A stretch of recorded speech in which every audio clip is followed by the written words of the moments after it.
নমস্কাৰ, আপুনি চাবলৈ আৰম্ভ কৰিছে SB অসম মিডিয়া। আজি হৈছে 28 মাৰ্চ আৰু আজি ৰাতিপুৱাৰ কেইবাটাও গুৰুত্বপূৰ্ণ খবৰ আহি পৰিছে আৰু এনে ধৰণৰ খবৰসমূহ নিতৌ চাবলৈ চেনেলটো ছাবস্ক্ৰাইব কৰি ভিডিঅ'টো এটা লাইক কৰি দিব। ৰাজ্যবাসীৰ বাবে এটি খুবেই ডাঙৰ খবৰ।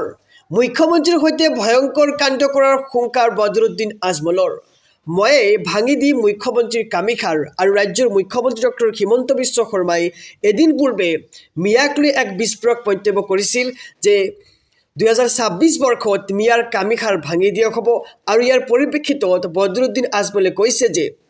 ময়ে ভাঙি দি মুখ্যমন্ত্ৰীৰ কামিখাৰ। জনাইছোঁ সবিস্তাৰে খবৰ। মুখ্যমন্ত্ৰীৰ সৈতে ভয়ংকৰ কাণ্ড কৰাৰ হুংকাৰ বদৰুদ্দিন আজমলৰ। মই নিজেই ভাঙি মুখ্যমন্ত্ৰীৰ কামিখাৰ। মুখ্যমন্ত্ৰীক প্ৰত্যুত্তৰ দিবলৈ গৈ বিস্ফোৰণ ঘটালে এইবাৰ আজমলে। ৰাজনৈতিকভাৱে মিয়াৰ কামিখাৰ ভাঙিম বুলি কৈছিল মুখ্যমন্ত্ৰীয়ে আৰু মুখ্যমন্ত্ৰীৰ কথা শুনি এইবাৰ খঙত অগ্নিশৰ্মা হৈ পৰিছে বদৰুদ্দিন আজমল। মোৰ ইমান সাহস আছে, ময়ে ভাঙিম মুখ্যমন্ত্ৰীৰ কামিখাৰ আৰু পূৰ্বেও অসমত মিয়াৰ দাদাগিৰি চলিব বুলি হুংকাৰ বদৰুদ্দিন আজমলৰ আৰু মুখ্যমন্ত্ৰীৰ সৈতে ভয়ংকৰ কাণ্ড কৰাৰ হুংকাৰ এইবাৰ বদৰুদ্দিন আজমলৰ। মই নিজেই মুখ্যমন্ত্ৰীৰ কামিখাৰ ভাঙি পেলাম বুলি মন্তব্য কৰিছে আজমলে আৰু মুখ্যমন্ত্ৰীক প্ৰত্যুত্তৰ দিবলৈ গৈ বিস্ফোৰণ ঘটাইছে মৌলানা বদৰুদ্দিন আজমলে। জনাইছোঁ আৰু এটি ব্ৰেকিং নিউজ, ডাঙৰ খবৰ। এইবাৰ ৰাঘৱ চাদ্দাই উভতি ধৰিছে বেংকসমূহক। জিৰ' বেলেঞ্চত কিয় কৰ্তন কৰা হয় ফাইন। এক ডাঙৰ খবৰ জনাইছোঁ সমগ্ৰ ৰাজ্যবাসীক। ৰাঘৱ চাদ্দাই সন্থিগত পেলালে এইবাৰ বেংকক। একাউণ্টত ধন নাথাকিলে কিয় কৰ্তন কৰে টকা। দৰিদ্ৰ লোকৰ পৰা কিয় ফাইন কাটে বেংকে আৰু জিৰ' বেলেঞ্চৰ বাবে দৰিদ্ৰ লোকৰ পৰা ধন কৰ্তন কৰি আছে বেংকসমূহে আৰু সকলো বেংকৰ এই ফাইন ছিষ্টেম উঠাই দিব লাগে বুলি এতিয়া ৰাঘৱ চাদ্দাই দাবী জনাইছে আৰু 3 বছৰত গ্ৰাহকৰ পৰা 19,000 কোটি টকাৰ ধন সংগ্ৰহ কৰিছে বেংকে আৰু এই ধনসমূহ আছিল দেশৰ দৰিদ্ৰ লোকৰ আৰু এওঁলোকৰ দোষ কি আছিল বুলি এতিয়া প্ৰশ্ন কৰিছে ৰাঘৱ চাদ্দাই আৰু গৰীবৰ একাউণ্টত ধন নথকাটো অপৰাধ নেকি বুলি প্ৰশ্ন ৰাঘৱ চাদ্দাৰ আৰু চাৰ্জ লগাই মাইনাছ হৈ যায় দৰিদ্ৰ লোকৰ বেংক একাউণ্টসমূহ আৰু জনতাক ফাইনেন্সিয়েল সুৰক্ষা নহয় হেঁচা প্ৰয়োগৰ অভিযোগ এইবাৰ ৰাঘৱ চাদ্দাৰ আৰু গৰীবৰ পৰা মুনাফা লৈছে বেংকে। বেংকৰ এই পেনাল্টি ছিষ্টেম উঠাই দিয়াৰ দাবী ৰাঘৱ চাদ্দাৰ আৰু এইবাৰ ৰাঘৱ চাদ্দাই সন্থিগত পেলালে ৰাজ্যৰ বেংকসমূহক। একাউণ্টত ধন নাথাকিলে কিয় কৰ্তন কৰা হয় টকা আৰু ৰাঘৱ চাদ্দাই এইবাৰ হলঠেগত পেলাইছে বেংকক। একাউণ্টত ধন নাথাকিলে কিয় কৰ্তন কৰে টকা আৰু দৰিদ্ৰ লোকৰ পৰা কিয় ফাইন কাটে বেংকে, তাক লৈ এতিয়া জনাইছোঁ আৰু এটি ব্ৰেকিং নিউজ, ডাঙৰ খবৰ। মোদী চৰকাৰৰ ঐতিহাসিক সিদ্ধান্ত। পেট্ৰল ডিজেলৰ ওপৰত চৰকাৰী কৰ কৰ্তন। বিশ্বত দাম বাঢ়িলেও ভাৰতত নাবাঢ়ে তেলৰ দাম। এক ডাঙৰ খবৰ জনাইছোঁ সমগ্ৰ ৰাজ্যবাসীক। ইন্ধনক লৈ মোদী চৰকাৰৰ ঐতিহাসিক সিদ্ধান্ত। ইন্ধনক লৈ মোদী চৰকাৰৰ এই ডাঙৰ সিদ্ধান্ত। পেট্ৰল ডিজেলৰ শুল্কত বৃহৎ কৰ্তন। বিশ্বৰ যুদ্ধকালীন পৰিৱেশৰ মাজতেই কেন্দ্ৰৰ সকাহ। পেট্ৰলত 100 টকা শুল্ক হ্ৰাস কৰিলে কেন্দ্ৰই আৰু 13 টকাৰ পৰা 3 টকালৈ কমিল পেট্ৰলৰ শুল্ক আৰু ডিজেলত 0 হ'ল আবকাৰী শুল্ক আৰু ডিজেলৰ 10 টকাৰ শুল্ক সম্পূৰ্ণ কৰ্তন কৰা হৈছে। ইৰাণ ইজৰাইলৰ যুদ্ধৰ প্ৰভাৱৰ পৰা বাচিবলৈ এই পদক্ষেপ গ্ৰহণ কৰা হৈছে। ভাৰতত 60 দিনৰ বাবে পৰ্যাপ্ত তেল মজুত আছে। বিকল্প উৎসৰ পৰা তেল নিশ্চিত কৰিলে ভাৰতে আৰু মূল্যবৃদ্ধি ৰোধ কৰিবলৈ চৰকাৰৰ এই বিশেষ পদক্ষেপ। কোম্পানীৰ লোকচান পূৰাবলৈ এই শুল্ক কৰ্তন কৰা হৈছে। বিপণী কোম্পানী আৰু জনসাধাৰণক দিয়া হ'ল সুৰক্ষা। আন্তঃৰাষ্ট্ৰীয় বজাৰত দাম বাঢ়িলেও ভাৰতত নাবাঢ়ে তেলৰ দাম আৰু এই ঘোষণা কৰিছে দেশৰ প্ৰধানমন্ত্ৰী নৰেন্দ্ৰ মোদীয়ে। জনাইছোঁ আৰু এটি ব্ৰেকিং নিউজ, ডাঙৰ খবৰ। ৰাজ্যৰ মুখ্যমন্ত্ৰীগৰাকীয়ে এদিন পূৰ্বে মিয়াক লৈ কৰা মন্তব্যই এতিয়া ৰাজ্যজুৰি চাঞ্চল্যৰ সৃষ্টি কৰিছে আৰু এই মন্তব্যৰ বিৰোধিতা এইবাৰ ৰকিবুল হুছেইনেৰো। জনাইছোঁ খবৰ। অসমবাসীয়ে কামিখাৰ সমান কৰিব বিজেপিৰ আৰু এইবাৰ অসমবাসীয়ে হিমন্ত বিশ্ব শৰ্মাৰ কামিখাৰ ভাঙিব। মিয়াৰ কামিখাৰ ভাঙিব নোৱাৰে মুখ্যমন্ত্ৰীগৰাকীয়ে আৰু এইবাৰ মুখ্যমন্ত্ৰীক উভতি ধৰিছে ৰকিবুল হুছেইনে। হিমন্ত বিশ্ব শৰ্মাৰ কথা বিষম বুলি কৈছে ৰকিবুল হুছেইনে আৰু এই কথা গম পায় হিমন্ত বিশ্ব শৰ্মাই AUDFক 108 সেৱা হিচাপে গ্ৰহণ কৰিছে বিজেপিয়ে আৰু এইবাৰৰ নিৰ্বাচনে আমাৰ জীৱনৰ ভৱিষ্যত নিৰূপণ কৰিব আমাৰ ল'ৰা ছোৱালীৰ ভৱিষ্যত নিৰ্ভৰ কৰিব আৰু এখন যুঁজ হ'ব আমি যুঁজিম আৰু আমি জিকিম বুলি মন্তব্য ৰকিবুল হুছেইনৰ গোৱালপাৰাৰ কৃষ্ণাত উপস্থিত হৈ বিস্ফোৰণ ঘটাইছে ৰকিবুল হুছেইনে আৰু এইবাৰ অসমবাসীয়ে হিমন্ত বিশ্ব শৰ্মাৰ কামিহাৰ ভাঙিব বুলি এক প্ৰকাৰ বিস্ফোৰক মন্তব্য ৰকিবুল হুছেইনৰ মিয়াৰ কামিহাৰ ভাঙিব খোজা মুখ্যমন্ত্ৰীক এইবাৰ কটাক্ষ কৰিছে ৰকিবুল হুছেইনে আৰু মুখ্যমন্ত্ৰীক উভতি ধৰি কেতবাৰ বিস্ফোৰক মন্তব্য কৰিছে ৰকিবুল হুছেইনে জনাইছোঁ আৰু এটি ব্ৰেকিং নিউজ ডাঙৰ খবৰ এইবাৰ AIUDFৰ লগত হাত মিলালে আছাদুদ্দিন ওৱেইছিয়ে অসমলৈ আহি ওৱেইছিয়ে চলাব নিৰ্বাচনী প্ৰচাৰ জনাইছোঁ সবিশেষ খবৰ ৰাজ্যৰ ৰাজনীতিৰ এক ডাঙৰ খবৰ AIUDFৰ লগত হাত মিলালে এইবাৰ আছাদুদ্দিন ওৱেইছিয়ে AIUDFৰ হৈ নিৰ্বাচনী প্ৰচাৰ চলাব ওৱেইছিয়ে 2 আৰু 3 এপ্ৰিলত অসমত নিৰ্বাচনী প্ৰচাৰ চলাব আছাদুদ্দিন ওৱেইছিয়ে বদৰুদ্দিন আজমলৰ পুত্ৰই সাক্ষাৎ কৰিছে আছাদুদ্দিন ওৱেইছিক কেইবাখনো নিৰ্বাচনী প্ৰচাৰ সভাত অংশ ল'ব ওৱেইছিয়ে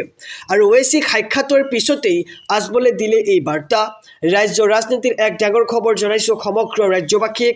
AIUDFৰ লগত এইবাৰ হাত মিলাইছে আছাদুদ্দিন ওৱেইছি আৰু AIUDFৰ হৈ এইবাৰ নিৰ্বাচনী প্ৰচাৰ চলাব আছাদুদ্দিন ওৱেইছিয়ে 2 আৰু 3 এপ্ৰিলত অসমত নিৰ্বাচনী প্ৰচাৰ চলাব আছাদুদ্দিন ওৱেইছিয়ে বদৰুদ্দিন আজমলৰ পুত্ৰই সাক্ষাৎ কৰিছে ওৱেইছিক আৰু কেইবাখনো নিৰ্বাচনী সভাৰ প্ৰচাৰ সভাত অংশ ল'ব ওৱেইছিয়ে আৰু কেইবাখনো নিৰ্বাচনী প্ৰচাৰ সভাত অংশ লৈ AIUDFৰ হৈ নিৰ্বাচনী প্ৰচাৰ চলাব আছাদুদ্দিন ওৱেইছিয়ে আৰু ওৱেইছিক সাক্ষাতৰ পিছতেই আজমলে দিলে এই ডাঙৰ বাৰ্তা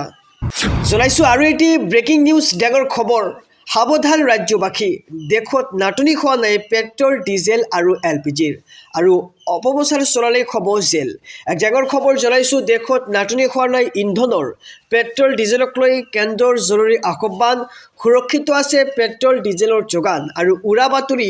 বিয়পা চক্ৰৰ বিৰুদ্ধে হুংকাৰ ষড়যন্ত্ৰত ভুল নাযাবলৈ ৰাইজক অনুৰোধ জনোৱা হৈছে কেন্দ্ৰৰ ফালৰ পৰা আৰু পাম্পত অযথা ভিৰ নকৰিবলৈ সতৰ্কবাণী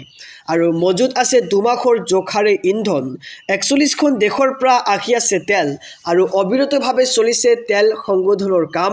ভাৰত অভিমুখে তেলবাহী জাহাজৰ কনভয় আৰু ভিৰ কমাবলৈ অড ইভেন নীতি ঘোষণা কৰা হৈছে আৰু মিছা বাতৰি দিলেই হ'ব জেল আৰু জৰিমনা আৰু অপপ্ৰচাৰকাৰীৰ বিৰুদ্ধে চৰকাৰ কঠোৰ হ'ব জনাইছোঁ আৰু এটি ব্ৰেকিং নিউজ ডাঙৰ খবৰ এইবাৰ বাংলাদেশীৰ বিৰুদ্ধে যুদ্ধংদেশী ৰূপত মুখ্যমন্ত্ৰী আজমলক তীব্ৰ ভাষাৰে প্ৰত্যুত্তৰ মুখ্যমন্ত্ৰী ডক্টৰ হিমন্ত বিশ্ব শৰ্মা এক ডাঙৰ খবৰ জনাইছোঁ সমগ্ৰ ৰাজ্যবাসীক বাংলাদেশীৰ বিৰুদ্ধে যুদ্ধংদেশী ৰূপত মুখ্যমন্ত্ৰীক দেখিবলৈ পোৱা গৈছে আজমলক তীব্ৰ ভাষাৰে প্ৰত্যুত্তৰ মুখ্যমন্ত্ৰী ডক্টৰ হিমন্ত বিশ্ব শৰ্মাৰ যোৱা 5 বছৰত হাত ভৰি ভাঙিলেও এতিয়া মেৰুদণ্ড ভঙাৰ পাল বুলি কৈছে মুখ্যমন্ত্ৰীগৰাকীয়ে আৰু আজমলক তীব্ৰ ভাষাৰে প্ৰত্যুত্তৰ দিছে মুখ্যমন্ত্ৰী ডক্টৰ হিমন্ত বিশ্ব শৰ্মাই যোৱা 5 বছৰত হাত ভৰি ভাঙিলেও এতিয়া মেৰুদণ্ড ভাঙিম বুলি এতিয়া মুখ্যমন্ত্ৰীগৰাকীয়ে হুংকাৰ প্ৰদান কৰিছে অহা 5 বছৰত মেৰুদণ্ড ভাঙি পেলাম বুলি মুখ্যমন্ত্ৰীয়ে মন্তব্য কৰিছে আৰু অসমত বাংলাদেশী মিয়াৰ বিৰুদ্ধে চলিব অধিক কঠোৰ একশ্যন আৰু মিয়াই মুখ্যমন্ত্ৰীৰ কামিহাৰ ভাঙি দিম বুলি আজমলে দিছিল হুংকাৰ আৰু আজমলৰ ভাবুকিক তীব্ৰ ভাষাৰে প্ৰত্যুত্তৰ মুখ্যমন্ত্ৰী ডক্টৰ হিমন্ত বিশ্ব শৰ্মাৰ আৰু বাংলাদেশীৰ বিৰুদ্ধে এইবাৰ যুদ্ধংদেশী ৰূপত মুখ্যমন্ত্ৰীক দেখিবলৈ পোৱা গৈছে আজমলক তীব্ৰ ভাষাৰে সমালোচনা মুখ্যমন্ত্ৰী ডক্টৰ হিমন্ত বিশ্ব শৰ্মা জনাইছোঁ আৰু এটি ব্ৰেকিং নিউজ ডাঙৰ খবৰ 26ৰ বিধানসভা নিৰ্বাচনৰ এক্সিট পোলক লৈ আহি গ'ল ডাঙৰ খবৰ 29 এপ্ৰিল পৰ্যন্ত দিব নোৱাৰিব এক্সিট পোলৰ মতামতৰ সমীক্ষা এক ডাঙৰ খবৰ জনাইছোঁ সমগ্ৰ ৰাজ্যবাসীক সমাগত 26ৰ বিধানসভা নিৰ্বাচন আৰু নিৰ্বাচনৰ প্ৰাক মুহূৰ্তত দেখিবলৈ পোৱা যায় যে এক্সিট পোল প্ৰকাশ কৰা হয় কোনটো দলে কিমানটা আসন লাভ কৰিব আৰু এইবাৰ কিন্তু এক্সিট পোলক লৈ আহি পৰিছে নিষেধাজ্ঞা 29 এপ্ৰিল পৰ্যন্ত দিব নোৱাৰিব কোনো এক্সিট পোল বা মতামতৰ সমীক্ষা নিৰ্বাচন আয়োগে জাৰি কৰিছে নিষেধাজ্ঞা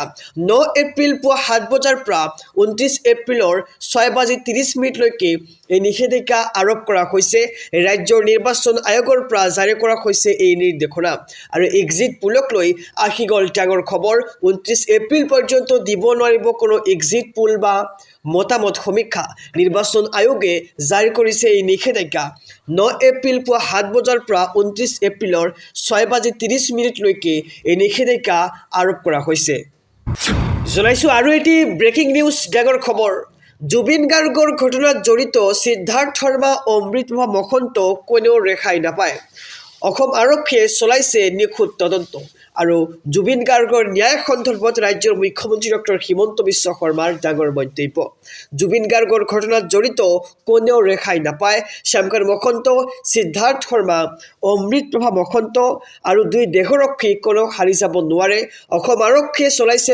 তন্নকৈ তালাচী বৰ্তমানেও জেলত আছে আটাইকেইটা অভিযুক্ত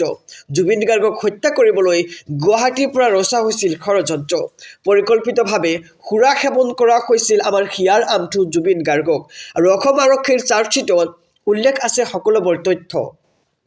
ছিংগাপুৰ আদালতে ৰায় দিলেও অসম আৰক্ষীৰ তদন্তত ওলাব সঠিক তথ্য আৰু নিৰ্বাচনী প্ৰচাৰৰ মাজতেই এতিয়া ডাঙৰ মন্তব্য ৰাজ্যৰ মুখ্যমন্ত্ৰী ডক্টৰ হিমন্ত বিশ্ব শৰ্মাৰ মুখ্যমন্ত্ৰীগৰাকীয়ে মন্তব্য কৰিছে যে জুবিন গাৰ্গৰ ঘটনাত জড়িত কোনেও ৰেহাই নাপায় শ্যামকান্ত মহন্ত সিদ্ধাৰ্থ শৰ্মা অমৃতপ্ৰভা মহন্ত